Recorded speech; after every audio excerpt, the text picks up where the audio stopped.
बोले उत्तम ब्रह्मचर्य धर्म के।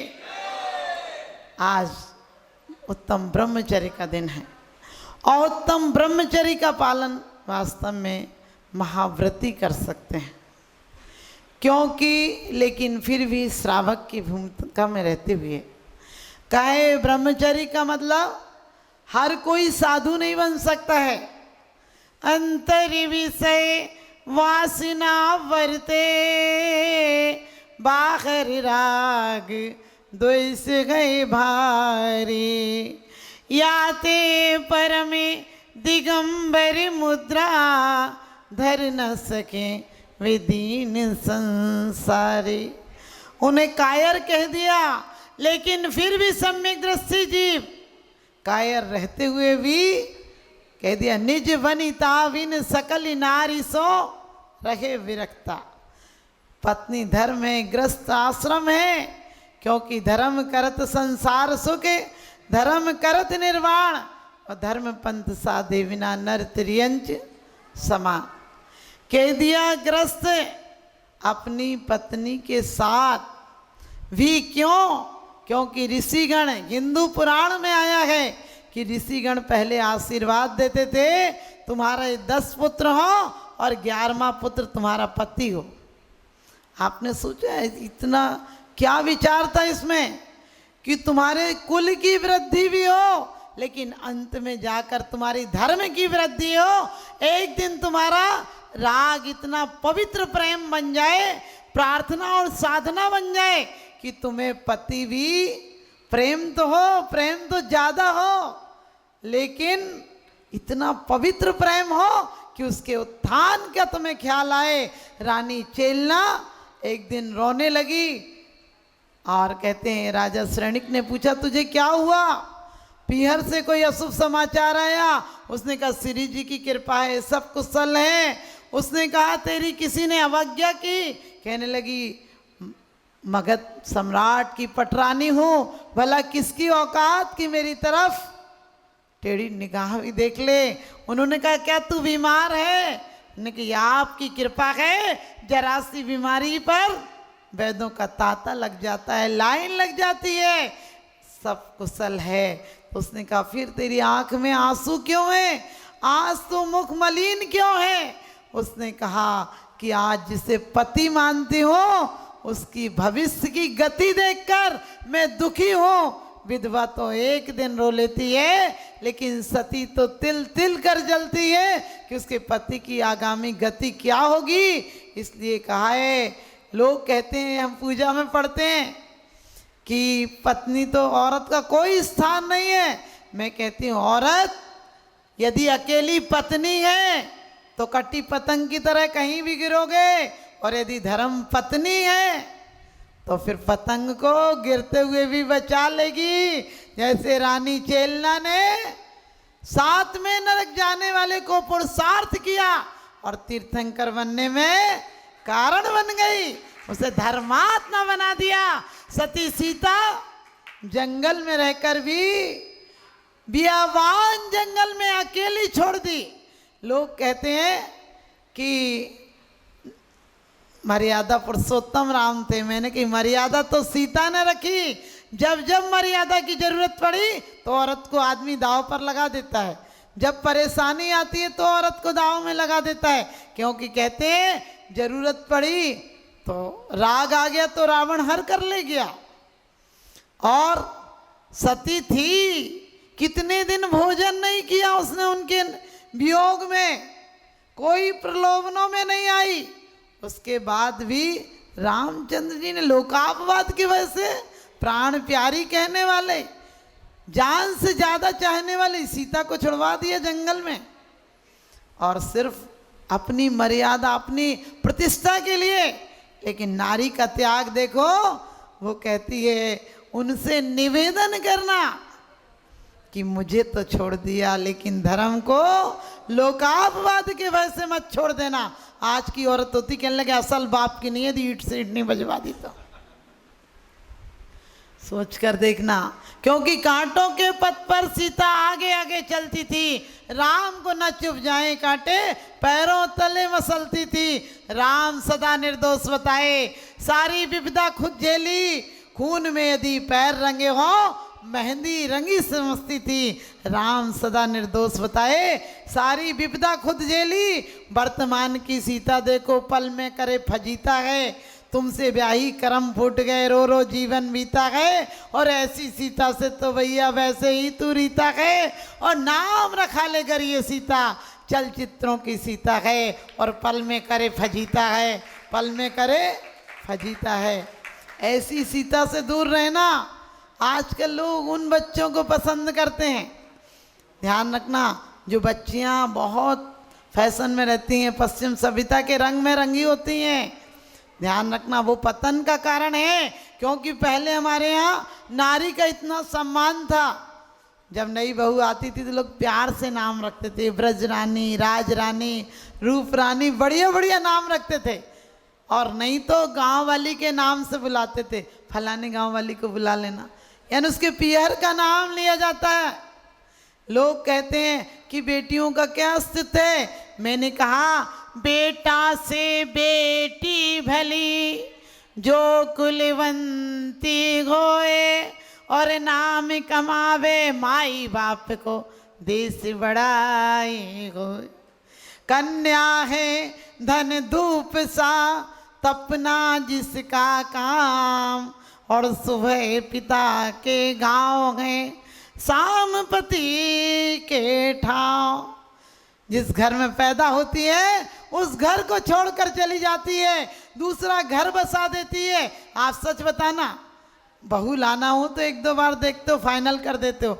यदि घर जमाई बनाना हो तो 100 बार सोचना पड़ता है कि किसको रखें, कैसा निकलेगा नहीं निकलेगा, क्योंकि औरतें तो 90% बसा ही देती हैं घर। एक दो फुहड़ होती हैं जो घर उजाड़ भी देती हैं। लेकिन ये मत सोचना सिर्फ बहुओं की गलती होती है, सासों की भी 100% गलती होती है, जो अपने बच्चों को उनके दाम्पत्य जीवन को सुखी नहीं देखना चाहती हैं।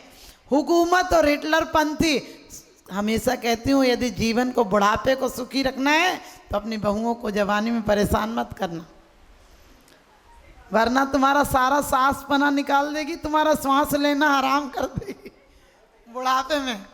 तुम ज़्यादा तौर तरीके मत सिखाना, अपने बेटे से भी कहना कि बेटा कुछ गलती हो गई तो प्यार से बोलो। हमेशा यदि बुढ़ापे को सुखी बनाना है तो बहुओं का पक्ष लेना, बेटे को भले डांट देना। क्यों? क्योंकि वास्तव में प्यार दोगे तो प्यार मिलेगा। हम लोग शुरू में कहते हैं, अरे मैं अपनी चाबी कैसे दे दूं? अरे चाबी क्या, तुम्हारी बहू है, अभी जवानी में उसे पहनने दो, खाने दो, प्यार से रहने दो। तो ध्यान रखना, कहीं कहीं आपको कहा है बेटा से बेटी भली, जो कुलवंती होए। जो इज्जत सीता ने दिला दी वो सीता के भाई नहीं दिला पाए, जो द्रौपदी ने इज्जत द्रौपद को दिला दी वो भाई नहीं दिला पाए, जो मैना सुंदरी ने, अंजना ने अपने बाप को इज्जत दिला दी, अपने पति को इज्जत दिला दी, वो नहीं दिला पाए। लेकिन हमारे आचार्यों ने, कवियों ने पूजा में लिखा है, संसार में विष बेली नारी, तज गए योगी सरा। मैंने कहा योगी सरा तज गए, तू मत तज देना, नहीं तो रोटी कहाँ खाने जाएगा। ध्यान रखना, क्योंकि कहते हैं तुम्हें अपनी संतति चलाना है, इसलिए तुमने विवाह किया है। विवाह के समय में बाराती जाते हैं, बोलते हैं आकड़ जा आकड़ जा, और उसको स्टूल पे खड़ा कर देते कि तू ऊंचा हो जाए, वरमाला नहीं डाल पाएगी। मैंने कही ससुर के पैरों में पड़ जा, कि अकेला था, घर गृहस्थी नहीं चला पा रहा था, तुमने अपनी बेटी दी और मेरा घर बसा दिया, उसमें अकड़ने की क्या जरूरत है। उससे कहो कि आपके कारण आपने, क्योंकि ध्यान रखना संस्कार होता है, विवाह संस्कार है। विवाह सिर्फ संस्कार हिंदुस्तान में है कि संस्कार पूर्वक पत्नी ली जाती है, और धर्म पत्नी होती है, पहले धर्म बाद में पत्नी है। हर धार्मिक अनुष्ठान के बाद आप लोग पत्नी को भी स्वीकार करते हैं। क्यों? क्योंकि वो पत्नी होगी तो तुम्हारे यहाँ 4 दान पलेंगे, पत्नी होगी तो तुम्हारी संतान के द्वारा इस धर्म परंपरा को, हमारे धार्मिक आयतनों को 18,000 वर्ष तक सुरक्षित रखा जाएगा। क्योंकि कहते हैं पूत जने तो ऐसा जन, पूत जने तो ऐसा जन के दाता के सूर, और नहीं तो माई यूं भली मति गवावे नूर। ध्यान रखना, पुत्र पैदा करना तो धर्मात्मा करना, संतात्मा करना, पुण्यात्मा करना, और ऐसे पुत्र पैदा मत करना जो सिर्फ आजीविका चलाते हो, जो सिर्फ पेट भरने की कला सीखते हो। ऐसे पुत्र पैदा मत करना। पुत्र पैदा करना हो तो अपने जीवन को धर्ममय बनाना, सदाचारमय बनाना। और पति को भी चाहिए कि यदि योग काल में आप परिवार के साथ रहते हैं तो स्वर्ग का जीव आएगा। और तुम लोग मर्यादाहीनता करते हो। किसी ने हमसे पूछा कि माता जी पश्चिम में तलाक इतने जल्दी क्यों हो जाते हैं? मैंने कि हमारे यहाँ मर्यादा है। रामचंद्र जी लंका भी गए थे तो उन्होंने पूछा था जनक नंदिनी कहाँ है? आप समझ गए, जनक जी की बेटी कहाँ है? समय समय पर आप पद्म पुराण पढ़ना, वहाँ लिखा है कि भामंडल भगनी या जनक नंदिनी, यानी डायरेक्ट सीता का नाम नहीं लेते थे। और आजकल तो घर पे लौटता है तो ऐसे लगता है जैसे और कोई जिंदा ही नहीं हो, बस पत्नी ही घर में। अरे कम से कम अपने बड़े बुजुर्गों के सामने माँ से कह दो। पहले कितनी मर्यादा थी। यदि पत्नी को भी बुलाना हो तो बहन से, भाभी से कहते थे कि आपकी छोटी कहाँ है, आपकी भाभी कहाँ है, ऐसे बोलते थे। इतनी मर्यादा थी। आजकल तो मर्यादाहीनता हो गई। ध्यान रखना, किसी ने हमसे पूछा कि वहाँ इतनी जल्दी तलाक क्यों हो जाते हैं? हमने कि वहाँ मर्यादाहीनता है, इसलिए कोटा 2-3 साल में पूरा हो जाता है। हमारे यहाँ सील संयम है, मर्यादा है। हमारे यहाँ फुहड़पना नहीं है, इसलिए हमारे यहाँ एक नहीं जन्म जन्मों तक साथ बना रहता है। राजुल की आपको पता है, जब नेमिनाथ लौट गए तो उनकी माँ कहती है, क्यों प्यारी बेटी तू जिदियों पढ़ी गए, क्या तेरी नेमी से भावर पढ़ी गए, नेमी से अच्छे गए लड़के तमाम। तो वो क्या कहती है, मत डारो अंजन प्यारी, मेरे सील को लागे गारी, मैं योगन तुम संसारी, मैं भी जाऊं गिरनारी। कहती है कि मत कहो ऐसा, मैंने हृदय में उन्हें मान लिया है, अब वही मेरे लिए सर्वस्व हैं। सोच के देखना, 9 भव तक एक महिला आई और कहने लगी, माता जी आशीर्वाद दो कि मुझे ये अगले जन्म में भी मिले। मैंने कि बहुत अच्छे हैं क्या? बोली नहीं, अच्छे तो क्या, कह सुन के सुधार लिया, अब हर जन्म में किस किस को सुधारूंगी। ध्यान रखना, भारत में इतने व्रत होते हैं पति के लिए, लेकिन सोचो पत्नी कितनी तुम्हारे लिए कामना मानती है। कहीं किसी संत महात्मा के पास जाती है तो अपने आप पता चल जाता है कि इसका पति होगा।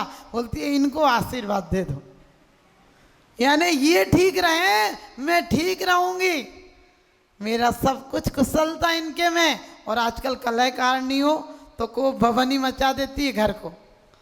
ध्यान रखना, पहले पत्नी को श्रीमती कहते थे।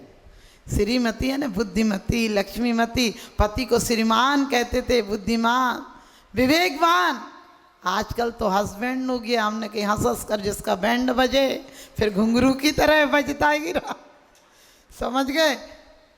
क्योंकि घर से भाग के दुकान जाता है, कोई मास्टर उस्टर हो तो जल्दी से स्कूल पहुंच जाता सुबह सुबह। पूछो भाई साहब क्यों, आप तो देर से क्लास लगती है। बोले क्या बताएं, घर में झंझट है। एक पति मर गया तो पत्नी ने बहुत कामना की कि दिख जाए दिख जाए दिख जाए। एक दिन कपोल कल्पना है, पति दिख गया तो पत्नी बोली और ठीक हो? बोले बिल्कुल ठीक हूँ। बोले कुछ बताओ? बोले मज़े में हूँ, बहुत आनंद में हूँ। तो पत्नी बोली कि आप स्वर्ग में है ना? तो बोली नहीं, मैं नरक में हूँ। तो बोले फिर मज़े में कैसे? बोले वहाँ तू नहीं आ। आप समझ गए? आज हमने घरों की हालत ये बना रखी है, पत्नी को कभी वाइफ मत कहना, वाइफ तुम्हारी लाइफ को चौपट कर देगी। क्योंकि क्या कहते हैं आपको पता है, वचन लिए जाते थे मैं तुम्हारे धार्मिक कार्य में व्यवधान नहीं बनूंगा। एक पति तो बोला माता जी हम तो इनका पल्ला पकड़ के ही चले जाएंगे। हमने कही लल्ला आज तक पल्ला पकड़ने की कोई व्यवस्था नहीं है, स्वयं करोगे वही भरोगे। यहाँ सबको सब कुछ दे सकते हो, लेकिन धर्म के मामले में कोई घूसखोरी नहीं लगती। ध्यान रखना, नारी से संस्कारित हो नर नारायण बन जाता है। नारी से संस्कारित हो नर नारायण बन जाता है। सदियों से शोषित है नारी, नर फिर भी पूजा जाता है। सदियों से शोषित है नारी, नर फिर भी पूजा जाता है। चीन में 100 साल पहले नारी की कोई कीमत नहीं थी। नारी को वस्तु समझा जाता था कि वो व्यक्तिगत अधिकार है। ध्यान रखना, पहले एक समस्या थी कि नारियों को पढ़ाया नहीं जाता था, क्योंकि लोग कहते थे नारियों को क्या पढ़ाना, इन्हें चौका चूल्हा तो करना है। लेकिन उससे बड़ी समस्या अब हो गई जब नारियों को पढ़ाया गया और बिना संस्कार के पढ़ाया गया। मात्र ज्ञान की शिक्षा होगी, गणित विज्ञान से फैक्ट्रियां चल जाएंगी, बैंक चल जाएंगे, लेकिन परिवार नहीं चल पाएंगे। तो अपनी बेटियों को गृह विज्ञान सिखाओ, नृत्य सिखाओ, काव्य सिखाओ, छंद सिखाओ, पाक कला सिखाओ और घर का लोकाचार सिखाओ, ताकि वो अपने घर में जाके कलहकारिणी नहीं कल्याणी बने। वो शराब का कुल्हड़ नहीं, अमृत जल का मंगल कलश बने। ध्यान रखना, आप अपने परिवारों को यदि सुखी देखना चाहते हो तो नारी विष की बेल नहीं है। क्योंकि विष की बेल वो नारी है जो मात्र भौतिकता में और वासनाओं में पति को ले जाती है, जो पति को प्रार्थना और साधना में ले जाती है वो तो अमृत की बेल है। क्योंकि इसी की विष की बेल पर सारे अमृत के पौधे लगते हैं। क्योंकि कहते हैं नारी नारी मत कहो, नारी नर की खान, और नारी से पैदा हुए तीर्थंकर भगवान। नारी से पैदा हुए तीर्थंकर भगवान। और मान तुंगाचरितो भक्तांबर में उस नारी की प्रशंसा स्तुति करते हुए कहते हैं 100 नारी 100 सुत को जनती रहती 100 ठौर, तुमसे सुत को जनने वाली जननी महती क्या है। और तारागण को सर्व दिशाएं धरे नहीं कोई खाली, पूर्व दिशा ही पूर्ण प्रतापी दिन पति को जनने वाली। धन्य है तुम्हारी जैसी माता, एक पुत्र पैदा करती है लेकिन 3 लोक का नाथ पैदा करती है, 3 लोक का पद दर्शक पैदा करती है। ध्यान रखना, संतानें तो राग से ही आती हैं, लेकिन राग के बीच में यदि त्याग की भावना हो तो आपको पता है पति तो पति, पुत्र भी पवित्र हो जाता है, परमात्मा होता है। ऐसी माँ जगदम्बा कही जाती है, रत्न करवा कही जाती है। ऐसी माताओं की पूजा करने के लिए स्वर्ग से देवांगनाएं आती हैं, गर्भ शुद्धि करने के लिए आपको पता है अष्टकुमारिकाएं आती हैं। आपके यहाँ तो दाई भी आ जाए तो बहुत है, वहाँ रत्न बरसते थे, तुम्हारे यहाँ तो पत्थर भी नहीं बरसते। हाँ, तो ध्यान रखना, आप सब भावना करो कि अगले जन्म में यदि नारी पर्याय मिले तो तीर्थंकर की माता बन के अपने जीवन को धन्य करो। यदि तुम तीर्थंकर की माता भी बन गई तो तुम्हारा जीवन 2-3 भव के बाद 3 भव के बाद तुम भी मोक्ष चली जाओगी। तो यदि नारी की पर्याय पाना है तो ऐसी पवित्र भावनाएं बनाना है जैसा कि सची, आप सोचिए बालक को गोद में लेती है लेकिन रोम रोम पुलकित हो जाता है, इसलिए पति से पहले मोक्ष चली जाती है।